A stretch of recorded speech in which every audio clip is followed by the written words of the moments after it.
So just imagine you're driving along the A70 from Edinburgh with a satellite system you've not stolen, on the way to one of your friend's house with another friend in the car. And you're minding your own business when suddenly you see a UFO. Something coming towards you over the field. You think, what the hell is that? Suddenly a curtain of white light appears in front of you. Before you have a chance to stop, you speed up and drive straight through it. Seconds later you emerge out the other side, thinking, what the hell? You look back, the UFO's gone, the curtain of white light disappeared. And it's only when you get to your friend's house that you realise you've lost over 2 hours of time. Well, this happened to two guys, Gary and Colin from Edinburgh in 1992. This is a Conspiracy Cupboard. I'm Mischief. Let's look at the A70 UFO incident. What is that? Where's the steering wheel go? Oh, hang on a minute. How the hell did I end up in here? Hello? Guys? What just happened? I'm in a Conspiracy Cupboard. This must mean we're investigating the A70 UFO incident.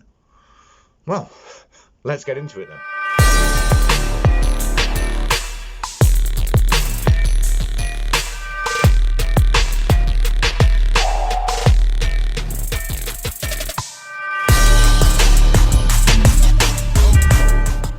Here we go then. So we've got Gary Wood and Colin Wright driving down the A70 from Edinburgh to Tarbrax, which is a small village east of Lotham in Scotland, on 1992 on August 17th at 8 p.m. roughly. And they were driving to see one of their friends taking a satellite system to him, which wasn't stolen, from Edinburgh to Tarbrax. I assume to go and fit it or whatever and go and see him. And on their journey there, it was quite uneventful. A normal journey, anyone would say. Probably having a chat, listening to some music and driving along. As they approached Harperig Reservoir is when they saw something strange approaching just over the water, coming slowly, and it wasn't a helicopter. It was completely black. There was no lights on this thing. But yet it was still flying across the water and coming towards them. It wasn't until they got a bit closer to this thing, as it started coming up the road, they could see it was a huge domed disc-shaped object, completely black. That's when they started to panic. And when they really shit themselves, a wall of light appeared in front of the car as they were driving. Suddenly Gary had no other option but to put his foot down and continue through the light as fast as he could. They emerged, what they said was maybe a couple of seconds later, but it was a bit weird. They felt unclear of whether they were still driving, as Colin and Gary have broken memories of whether they were screaming to stop. Colin was screaming at Gary to stop the car, or whether they had already come to a stop after going through the light. But they both remember driving straight through the light, turning and looking, and this beam of light had completely disappeared. Gone altogether, along with the ship that was producing this light. We're weirded out, obviously, by this, but just thought, sod it, let's get to our mate's house. So they carried on driving, and a couple of weird things then occurred after this. So it was probably, another 20 or 30 minutes or so, and they got to the house. They pulled up, and Gary went to undo his seatbelt, and then realised that it wasn't clipped in. Now, Gary clearly remembered clipping it in before he set off, like he did every time, and Colin's seatbelt wasn't plugged in either. So they both looked at each other a bit weirded out again there. So they unpacked the van, got the bits out of the car, got the bits out they needed, went towards the door, knocked on the door. No answer, so they knocked on the door again, and their mate then pops his head out of the top window, going, "Hey lads, what are you doing here?" Rubbing sleep out of his eyes. I do apologise, the lighting today is all over the place. Maybe the aliens are coming back for me. I don't know. See, they're doing it again. What is going on? What's going on? It's the story, man. Okay. So he pops his head out the window and shouts down to them, "What are you doing here, lads? Fucking, it's really late." And he's like, "What are you on about? It's really late. It's 10:30. Let us in, you idiot." He's like, "We've got the stuff for you." It's like 10:30, mate. It's gone 1. It's like nearly 1:20. That's when they both looked at each other and realised, shit, we've just lost nearly 2 hours of time driving down here, and they had no explanation for it whatsoever. So they didn't really think anything more of this for a couple of months. Obviously, that evening they sat down with their friend, explained to him what had happened, the ship that they'd seen, and the bright light that had basically blocked their car that they drove through, and carried on. And obviously, to them, they assumed they just drove through it. They both felt a bit weird. They both had a recollection of being in maybe a space that wasn't filled with light or something, or maybe have blacked out for a second or two, but they remember driving through the light going, and there they are. So it wasn't for a couple of months then, with both of them having sleepless nights, terrible nightmares, headaches, that they sought the help that they needed. And it actually came from a UFO research group headed up by Mr. Robinson, who basically took all their details, and he was one of the head researchers at the time for the UFO research group that they went to in the UK. And it was dealt with quite seriously, really. It was taken really seriously. They didn't report it to the police. They didn't want to be seen as crazy or insane. Two Scotsmen driving down the road, late at night. Anyone's going to put this story down to drink or, whatever, pure fantasy. But obviously, talking with Mr. Robinson, he convinced them to go and have hypnotic regression, and they reluctantly did. And it was during these sessions that really truly disturbing and terrifying encounter came out.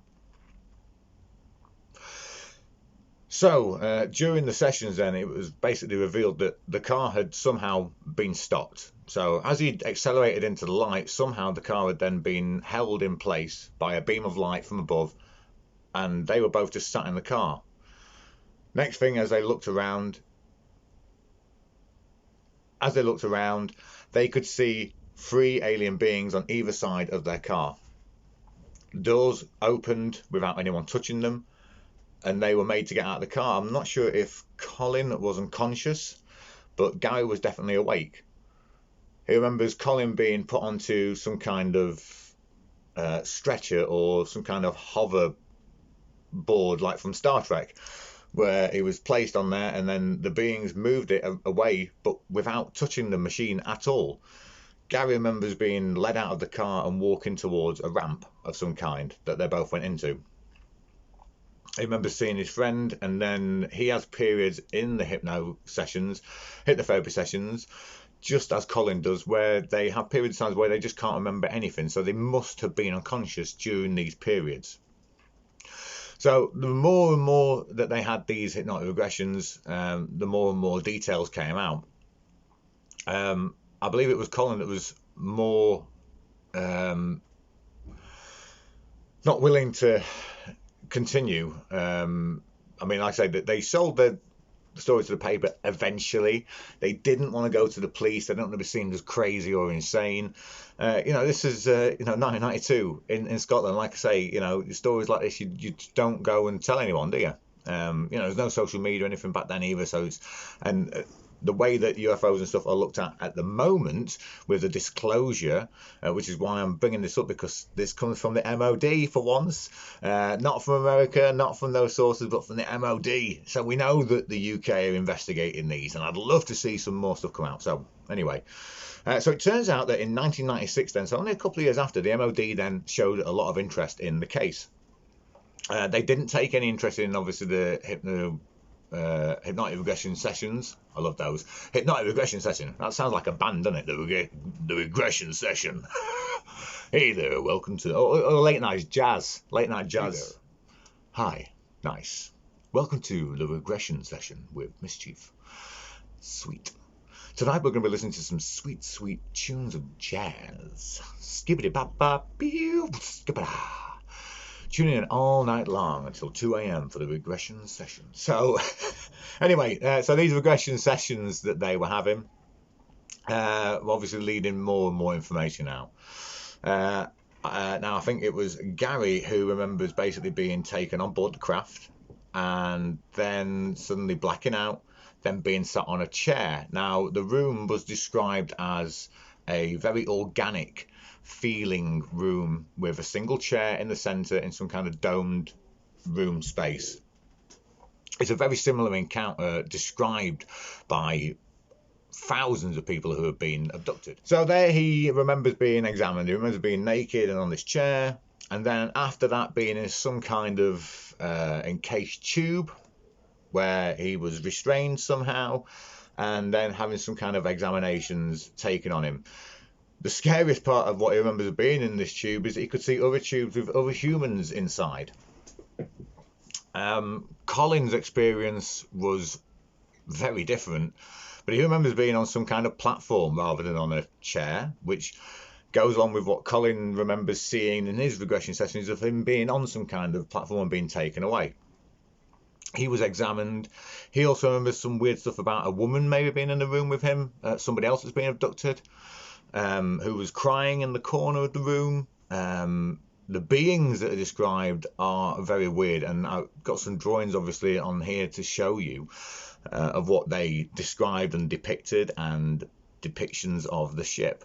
So they've got some drawings of the beings where they've got a face paint on them, looking like tribal Indian face paint, different colours.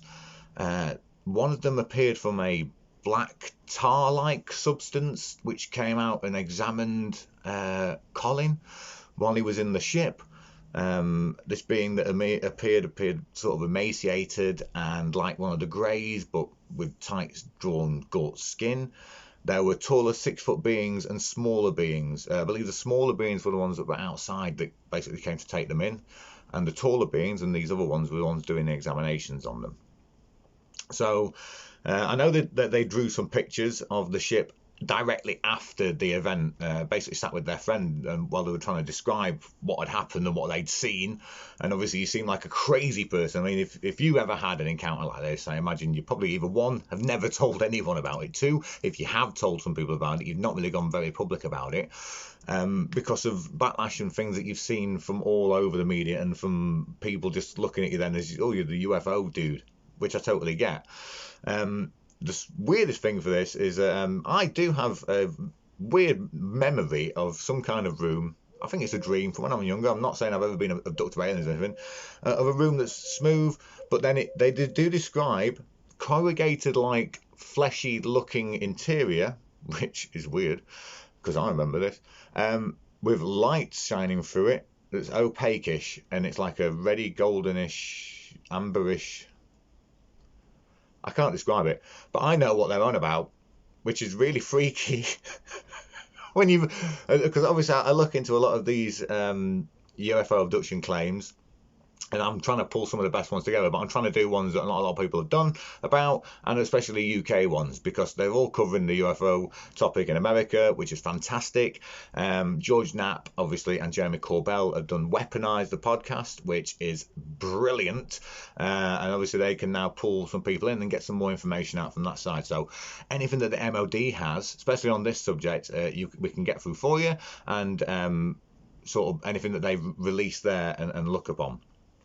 So you can find more information on this obviously online. If you go to Beams, which is one of the UK UFO research groups, they've got lots of information on this as well. And the MOD basically, I'm not sure what they did with the information and exactly what they were looking for. Now I do know that there was a report. I'm not sure if it was in August. I'm pretty sure it was the same time or reported later that evening of the airport near there seeing an object leaving the vicinity of where they claim to have been abducted from. Also, there was radar reports picked up that evening as well, and radar reports in 2006 from that area, and other sightings over Scotland. So it's the more you look into these sites and places that they were talking about over Scotland, then it's quite an active area, really, actually, and you wouldn't think it. Everyone thinks, especially when you live in the UK, you look at things like YouTube, right, and you think it's an American thing. Yeah, everything's not here. It doesn't happen to us. It doesn't happen to the UK. We don't know anything. It doesn't happen to us. It fucking does. It does. Honestly, I mean, some of these things that people are saying. So I hold this one quite high, along with things like the Betty and Barney Hill story and stuff. These guys have got no reason. I don't think they've really made any money out of it. If they have, more to them, who cares? really. But I mean, they both lost 2 hours of time. The regression sessions were quite harrowing, really. Especially for, I believe, Colin, who didn't really want to go any further into. They remember basically conversations that were had telepathically. Again, another thing that people report when being abducted by these aliens or extra-dimensional beings or wherever the bloody hell they're from is telepathy. Now, I believe it was Gary that mentioned that the aliens... sorry, I think it was Colin that mentioned that the aliens had spoken to him and said that they were basically seeking sanctuary and that they were already here, but they were coming here. Now, obviously, there's been reports of alien collusion with governments on Earth since the 50s. Okay, so I'm not going to go into that because that's just a whole other rabbit hole to go down of weirdness. But some of the things that they do report back of the aliens saying to them is really odd, and the fact that they had this telepathic connection with them, that is what they described, is again really odd. It's another connection to all these other UFO reports that we see and other alien abduction reports that we see. Another thing that was said to them is that basically the reason that they were studying us is because we had been held back somehow, that our genetics were being suppressed, that we should be more than we are. Now, I've obviously got my own ideas on this, and as part of this channel, I'm going to try and share my ideas in an open way, with open for critique and criticism. Obviously, I do write sci-fi and fantasy, so I can tell you some of my ideas that I have, but I'll put into fantasy because I know a lot of it is, which is why I'm actually going to be doing some follow-up videos on Uncharted X and on Wright Insight, Jimmy Corsetti, and on Graham Hancock. Now, I love these guys. I think they're great. And I've told you to go and watch their videos in my previous video, right? And yeah, it's all quite exciting. But the more I look into it, the more I'm like, ooh, and I am a kind of on the fence person on some things, and I swing my views a little bit either way for stuff. So there's going to be some more archaeological episodes that I'm going to be doing, mainly on Göbekli Tepe and places like that, because this is dating back now to 14,000 years. Around about there, where they could possibly prove farming and agriculture and civilization and stuff starting back in the Crescent, which is epic. Which isn't the ancient civilization of Atlantis and things that people are thinking of these high, but they were clearly advanced, they were clearly well organized, and they could clearly build stuff. So that's another back to the A70 incident then. So they're claiming basically that we are stunted genetically somehow, or that these aliens are trying to maybe advance us or do something with us. I don't bloody know. But this is obviously what the guys claimed. The pictures are weird enough for what they drew. The description of the ship is similar to some other ones. But I mean, this, silent running, no lights. I have heard this description many times. Beam of light coming out in front of the car, classic. Them driving through it, classic. Betty and Barney Hill, that's what happened to them. Beings outside the car, classic again. Betty and Barney Hill, that's what happened to them. Examinations, classic. Different examinations and different stuff, classic again. They were both there, but they both remember seeing each other, or he remembers seeing Colin on this table being taken away, this hovering table. So I have no idea. But the fact that the MOD have looked into this, and have taken it very seriously, then hey, there's got to be something to this, hasn't there? So if you would like to learn more, just type into Google A70 UFO incident. There's plenty of articles on there, some from UFO places and some from the actual newspapers that reported it at the time, with the clippings obviously that you've seen on here. But yeah, my God. So like I said, my next couple of episodes are going to be on some other guys that you should look at, some archaeologists who debunk and critique things like Uncharted X and Bright Insight, because I want to get a balanced sort of view.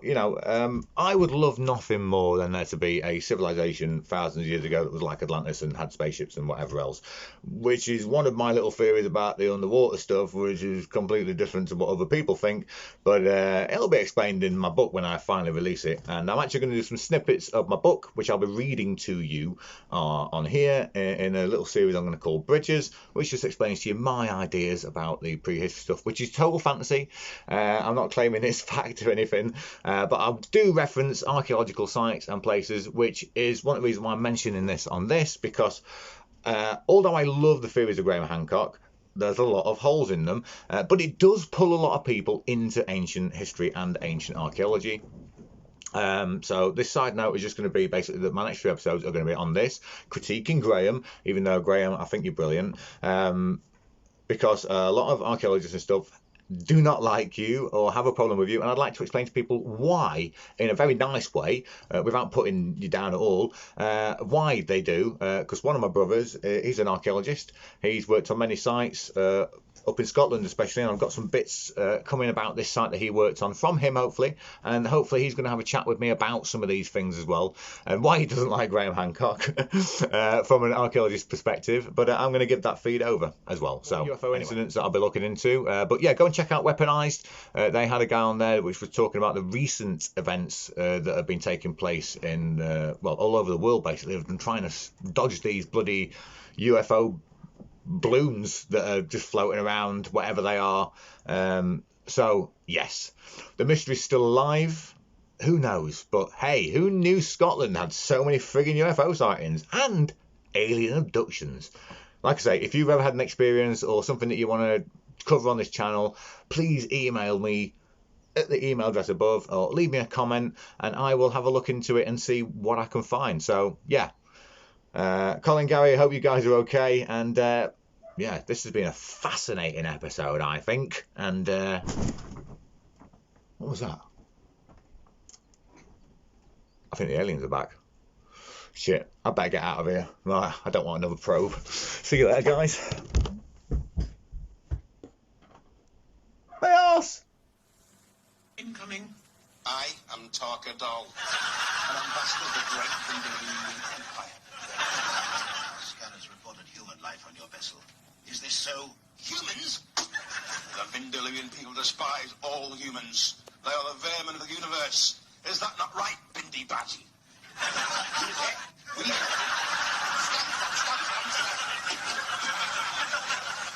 Vindelian Empire is pledged to exterminate them all.